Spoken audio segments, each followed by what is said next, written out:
Saudara-saudaraku yang terkasih, kalau ada acara, biasa di kampung, tetangga, keluarga biasa berkumpul untuk membantu suatu hajatan atau acara. Biasanya ibu-ibu berkumpul untuk membantu urusan di dapur. Biasa kita perhatikan, kupas bawangnya itu biasanya butuh waktu 10-15 menit kalau rame-rame ya. Tetapi seringkali terjadi kupas bawangnya 5-10 menit. Tetapi kupas masalah orang bisa berjam-jam. Gosip itu yang biasa dilakukannya. Pertanyaannya, apakah dengan kita menggosipkan atau membicarakan kekurangan orang lain, dia bisa berubah? Apa untungnya bagi kita untuk membicarakan atau mengangkat kekurangan orang lain untuk menjadi bahan tertawaan bersama? Saudara-saudariku yang terkasih, justru sabda Tuhan pada hari ini, pada hari Minggu Kitab Suci Nasional ini, mengajak kita untuk melakukan yang sebaliknya, yakni menghantar orang-orang berdosa, orang-orang yang berada di jalan yang salah untuk kembali. Mereka ada di jalan yang salah, keliru. Maka sebagai umat Allah, kita menghantar mereka kembali ke jalan yang benar. Paulus menegaskan bahwa menegur, menasehati adalah tanda kita mencintai satu sama lain. Kasih menjadi dasar dan warna dalam kehidupan kita setiap hari. Untuk itu, saudara-saudaraku yang terkasih, bagi saudara kita yang jatuh dalam dosa, salah dalam jalan kehidupan, kita dekati dengan kasih. Itulah pesan yang sungguh-sungguh dijalankan oleh Nabi Yeskiel yang kita dengarkan dalam bacaan pertama. Tuhan berpesan kepada Nabi Yeskiel, "Wahai engkau anak manusia, aku menetapkan engkau menjadi penjaga bagi kaum Israel." Sapaan anak manusia menunjukkan seluruh diri manusia dengan kelebihan dan kekurangan, dengan segala kerapuhan, namun dipanggil untuk menjaga. Sapaan anak manusia kepada Nabi Yeskiel menjadi sapaan yang khas, bahkan disebutkan 94 kali. Hal ini menegaskan bahwa Yeskiel menjadi penjaga, menjadi corong Allah untuk memperingatkan umat Israel melalui sabda-sabdanya. Dan proses menjaga atau memperingatkan dengan tegas disampaikan oleh Yesus dalam kisah Injil.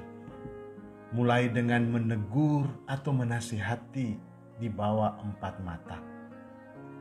Jika itu belum, maka dibawalah 1-2 orang sebagai saksi. Tetapi jika itu belum, maka sampaikan di hadapan jemaat. Dan selebihnya itu menjadi urusan Tuhan.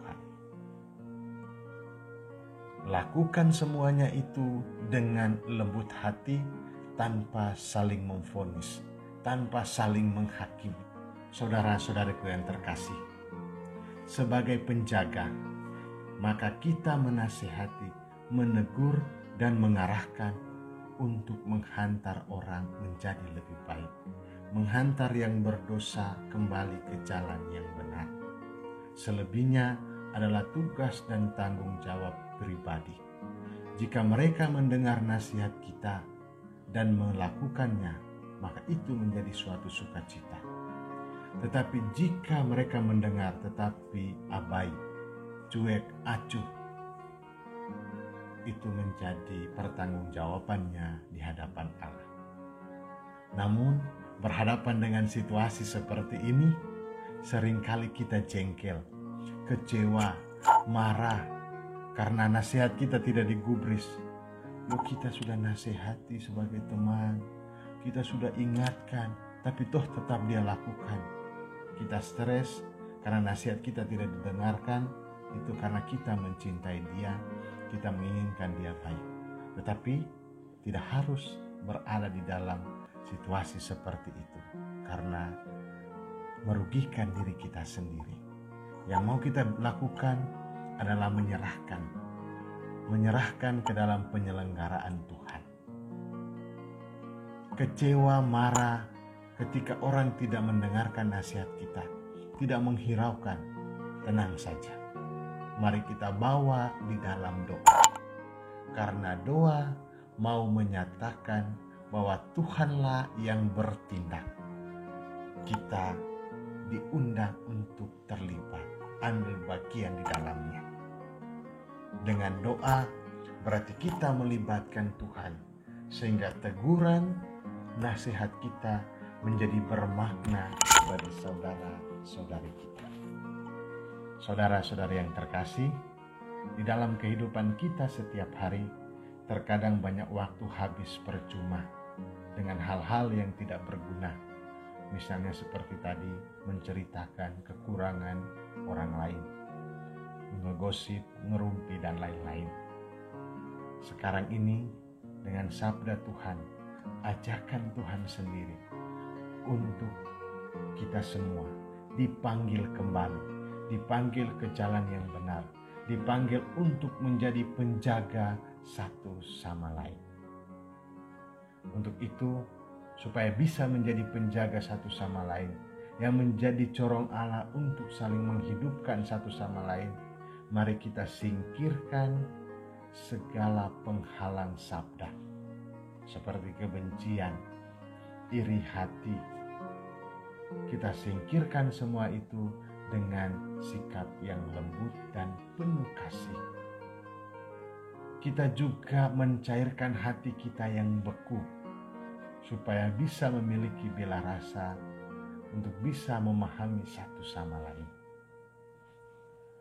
Untuk itu, mari kita saling menjaga satu sama lain dengan mendoakan, bukan saling menjelekkan.